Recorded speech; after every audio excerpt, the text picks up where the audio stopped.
You are Locked On Vandy, your daily podcast on the Vanderbilt Commodores, part of the Locked On Podcast Network, your team every day.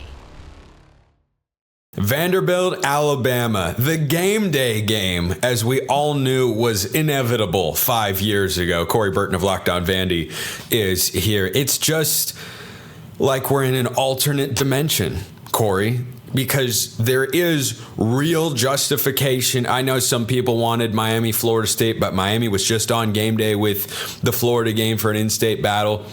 This is the right call to make Vanderbilt, Alabama the game of the week, and it just frankly is. And so for Vanderbilt in this spot, you have the ability to prove that you're not a fluke, that you're not just trendy, you're not just a fun story. You go into Tuscaloosa and win. We're talking about top 10 playoff caliber Vanderbilt. Incredible sentence, but it's one that would be uttered. Yeah, that's a sentence I never thought I'd be able to utter, even just 2 years. Even when I very first took over Locked On Vandy, I was like this close from having a coaching search, with Clark Lee, based on how 2023 went. But, he overhauled a bunch of things, and now here we are. They're going to participate in NIL, like they're building their brand. And Diego Pavia is just sent down from the college football heavens. And he has gotten better each and every week. From his very first start till now, just everything is light years better. His leadership is there. This team has a mentality. They play as one. They're tough. They're physical. They're hard-nosed. They're gritty. And all of that has led to them being able to score 49 points a game, rack up nearly 500 yards a game. They have beaten all 5 opponents. Diego Pavia has not finished a game yet, because they've beaten down their opponents. And that's a road game at Virginia Tech, who, they're not as great as we thought they were, but still, Vanderbilt goes into Lane Stadium and beats the tar out of Virginia Tech. That's always going to get people's attention. Do the same thing at Williams Bryce. Yeah, they knocked out Lenore Sellers, but they did exactly what they were supposed to do against the backup quarterback. They dominated, and they dominated up front.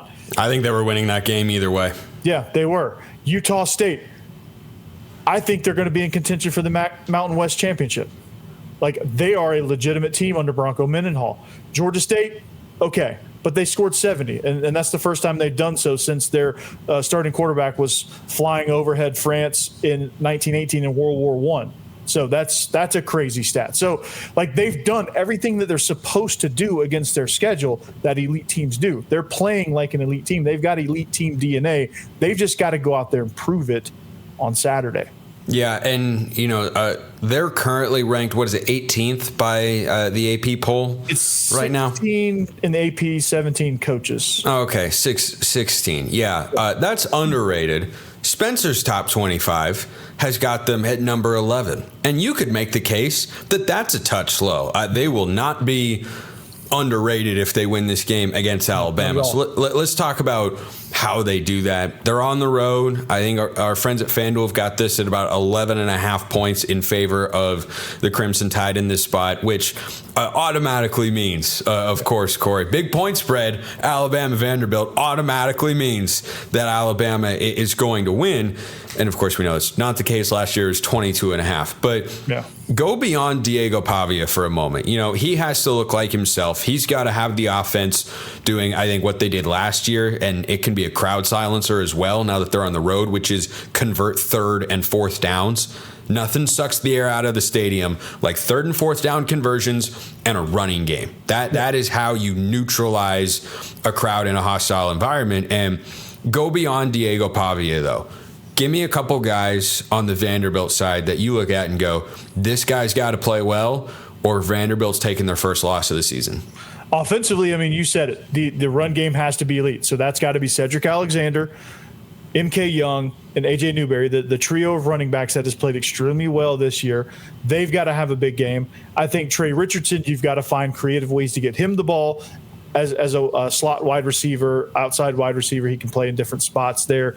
Eli Stowers has got to have a monster game. I think he can affect things in the middle of the field. He can affect things in the run game. He can line up in a multitude of different places.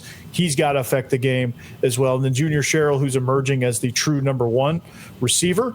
I think he's proving himself to be a legitimate receiver in this league and prove that he belongs in that category, he's got to have a big game. So, like, the complementary pieces have all got to chip in and do their part, because this has got to be truly an all-11 type of effort. And it starts up front, obviously, but running the game, like, you've just got to have different options. That takes the pressure off of Diego Pavia and lets him just be him and lets him just lead. And last year, I think, down the stretch of the season, he took too much on his shoulders. That's why I think he was banged up. But this year they've been able to, protect him a little bit more with play calls. Offensive line play has been a lot better as well. So on the Alabama side going into this game, as strange as it is to say, I will feel more credibly confident in Alabama after their big win against Georgia on the road, where I'm not saying Alabama played perfectly, but I think Georgia made a couple of rather large mistakes that let Alabama win the game. Now, they were 13 of 19 on third down, and they had, I think it was under 20 yards of penalties in that game. All right, those have been problems for Kalen DeBoer's Alabama teams over the last couple seasons, and yeah, you feel good about that if you're an Alabama fan. But for the Crimson Tide in this spot, I think they are still for me, they still have plenty to prove, and beating Vanderbilt would do something in that regard. They have a tough schedule that remains, but Ty Simpson has been playing some really good football ever since the Florida State game. Big reason for that, he's been much better protected. I think he is an incredibly talented, capable quarterback. We know about the weapons he's got with Ryan Williams and Jeremy Bernard. I don't expect much out of the Alabama run game. It's not Ryan Grubb and Kalen DeBoer's philosophy to have a huge run game every single week. Your confidence level 1 to 10 that Vanderbilt's defense can hold Ty Simpson under 250 passing yards on Saturday? I'm gonna keep that around a 5 or 6, just kind of right there in the middle. It all depends on how they affect the receivers on the outside. It all affects on how they can disrupt his timing. He's very rhythm-based. He's very timing-based. And if they can make him hitch at the top of his drop and maybe double clutch and maybe not try to get everything out on time, that's kind of where he struggles. Florida State was able to make him do that. They were able to get errant throws and sacks when they disrupted his timing. If Vanderbilt can replicate that, then my confidence level goes up to about an 8 or 9.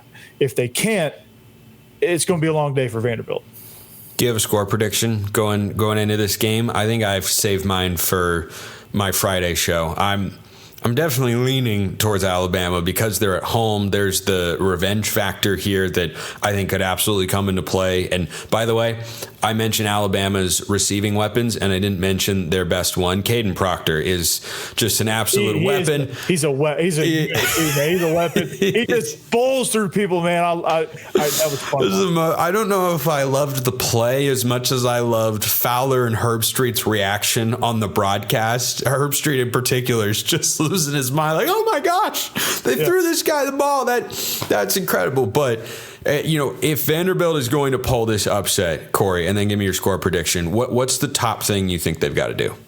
Top thing they got to do is control the clock and control the field position, which I think that's their game. That's their MO. That's how they were able to win last year, and I think they're very much able to do that this year. I'm going to call my shot, Spencer. I'm going to say Vanderbilt's going to pull the upset, and it's going to be 34-31. Yeah, we've had a couple of we have had a couple of upset predictions on the show. We had Houston over Texas Tech and Vanderbilt over Alabama.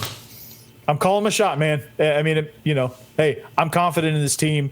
They've got the makeup of a team that can definitely pull this.